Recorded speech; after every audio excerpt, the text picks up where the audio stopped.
नमस्कार, स्वागत है आप सभी का आपके अपने YouTube चैनल में। आज हम लेकर आए हैं media law and ethics. Media से जुड़े प्रत्येक व्यक्ति को संविधान के मूल सिद्धांतों की जानकारी अनिवार्य होनी चाहिए। साथ ही यह भी जानना चाहिए कि संविधान के अनुसार प्रेस को सशक्त करने के साथ ही समाज के प्रति उत्तरदायी बनाने की भी व्यवस्था की गई है। इस इकाई में विद्यार्थियों के भारत के संविधान की अवधारणा, विशेषताएं, नागरिकों के मौलिक अधिकार तथा राज्य के नीति निर्देशक तत्वों की जानकारी दी जाएगी। आइए हम इसकी चलते हैं शुरुआत करते हैं। इसमें सबसे पहले हम पार्ट 1 में जानेंगे भारत के संविधान के बारे में कि भारत का संविधान क्या है। प्रत्येक देश में विभिन्न प्रकार की गतिविधियों से संबंधित अपने नियम व कायदे होते हैं, जो इस देश की परंपराओं तथा नीतियों के अनुरूप देश को व्यवस्थित रूप से उन्नति करने तथा समाज में शांति, सौहार्द, सुरक्षा तथा विकास परक माहौल का निर्माण करने में सहायक होते। ऐसे नियमों के संकलन को ही हम देश का संविधान कहते हैं। ये वे नीति निर्धारक कानून है जो देश की दिशा तय करते हैं, देश को एक दिशा दिखाते हैं, एक देश को एक दिशा में ले जाते हैं तथा विभिन्न परिस्थितियों के लिए सर्वमान्य व न्यायपरक समाधान प्रस्तुत करते हैं। देश की सामाजिक, आर्थिक व भौगोलिक परिस्थिति के अनुरूप हर देश के संविधान की अपनी कुछ विशेषताएं होती हैं। जैसे इंग्लैंड का संविधान अलिखित होते हुए भी विकसित तथा लचीला है, जबकि यूएसए का संविधान लिखित किंतु संक्षिप्त व साथ ही कठोर है। हमारे देश का संविधान लिखित, विस्तृत तथा कठोर किंतु लचीला पर लिए हुए है। भारत का संविधान मुख्यतः अमेरिका, ग्रेट ब्रिटेन तथा आयरलैंड के संविधान से प्रेरित है। इसमें इन तीन देशों के संविधान से चुनिंदा तत्व लिए गए।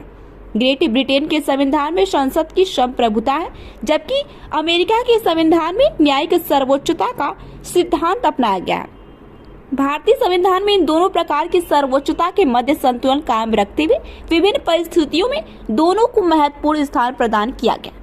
जहां एक ओर संसदीय व्यवस्था के तहत संसद की सर्वोच्चता स्वीकार की गई है, वहीं सर्वोच्च न्यायालय को संविधान की व्याख्या करने व संविधान के विभिन्न विरुद्ध नियम को अवैध घोषित किया गया है।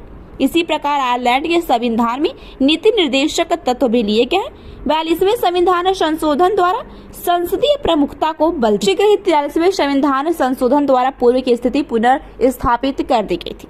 ग्रेट ब्रिटेन का संविधान बहुत लचीला है व इसके परिवर्तन आसान है, जबकि अमेरिका का संविधान काफी कठोर है, यानी इसमें परिवर्तन बहुत मुश्किल, इसमें परिवर्तन आसान नहीं है।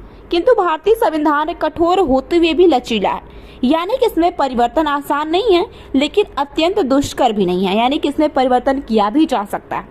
संविधान के कुछ प्रावधान तथा नागरिकता भी है।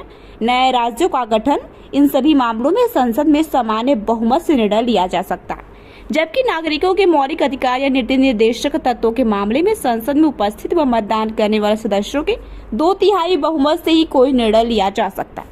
इसके अलावा संसद में राज्यों के प्रतिनिधित्व, उच्चतम न्यायालय के क्षेत्राधिकार, राष्ट्रपति के चुनाव आदि मामलों में कोई परिवर्तन संसद के 2/3 बहुमत के अलावा देश के आधे से अधिक राज्यों की विधानसभाओं द्वारा अनुमोदन के बाद ही किया जा सकता है। हमारे संविधान में पिछड़े वर्गों के कल्याण व उत्थान तथा उनके धार्मिक, भाषाई व सांस्कृतिक हितों की रक्षा का प्रावधान किया गया। अनुसूचित जातियों व जनजातियों के नागरिकों को लोक सेवा, संसद तथा विधानसभाओं में आरक्षण दिया गया। संविधान द्वारा आरक्षण की व्यवस्था प्रारंभ में केवल 1960 तक के लिए की गई थी, बाद में विभिन्न संशोधनों द्वारा इसे विस्तारित किया जा रहा। आपको बता दें कि भारत का संविधान विश्व का सबसे लंबा लिखित संविधान है। यह कठोर किंतु लचीला है, यानी कि इसमें परिवर्तन किया जा सकता है थोड़ा मुश्किल है परिवर्तन करना, लेकिन परिवर्तन किया जा सकता है। इसकी एक बड़ी विशेषता है इसके दिशा निर्देशक सिद्धांत है, जो आयरलैंड के संविधान से